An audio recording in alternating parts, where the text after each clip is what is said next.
So the shoe I'm talking about today is the latest super shoe from New Balance, the SuperComp Elite V5. Now I've had this shoe for around a week. I've done a little session in it yesterday to get a bit of a feel for the shoe, so some tempo work alongside some faster reps to get an idea for what I reckon the shoe's really going to be used for. So talking about what's changed from this shoe to the previous version, so it's a little bit more streamlined in the shape of the shoe, so it's a lot narrower through the platform that you contact the ground with, particularly around the heel. So that they've done that in order to cut some weight, but it does really change where landing on the shoe feels good versus where you get the most punchy feel. So the shoe itself is still 40 millimeters in the heel, just under the World Athletics regulations for road racing shoes. Has an 8 millimeter drop, slightly higher than previous versions, down to 32 millimeters in the forefoot. This gives it like a nice punchy feel, lots of foam underfoot still, and a little bit of a protective ride. But because that foam's been taken away from the heel, it does create a slightly less stable ride if you contact the shoe through the back half, so through that heel rear foot sort of area, because you no longer have as much contact with the ground. Now, for me, when I was using the shoe for my session, I did around 2 kilometers of work at a slightly faster tempo pace, and then got down to some more like race pace sort of stuff for some 400 meter reps. I found it still gave me that nice kind of fluid ride when I was running at around sort of 320, 310 sort of pace, which for me felt nice and smooth.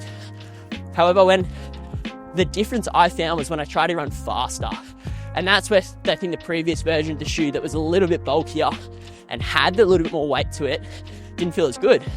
So this version of the shoe, I was able to get moving down to around 250k pace on those faster reps, which I didn't feel like the shoe held me back at all, which is a really positive sign, I think.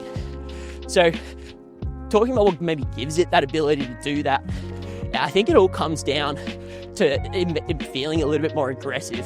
So the carbon plate that runs through the shoe is still, it's named the same thing, Energy Arc plate, but it's a little bit stiffer than previous versions. And I think that does give it that real snappy feel that allows you to get moving a little bit better. But yeah, the real difference comes from the shape of the shoe. Not having so much material to hit the ground with means you can kind of pop off the surface really well.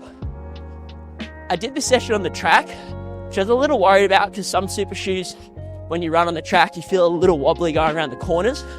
But I found that the grip through this shoe is actually really, really good. And I was able to corner pretty well. It's got these little like triangular nubs on the bottom, which grip onto the surface really well. Didn't have any worries with turning. The shoe as well is quite accommodating in the fit, so it's relatively like true to size, but I did feel like the type of mesh that they use really didn't feel like it constricted my foot at all, but also didn't feel as sloppy like some knits tend to. So overall, the New Balance SuperComp Elite V5, big change from the previous version, and I think you need to be careful if you've enjoyed the version 4 because it has changed quite a lot.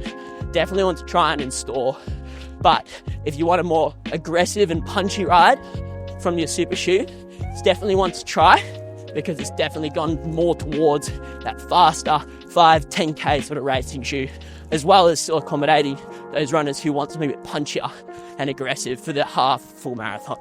So that's the SuperComp Elite V5.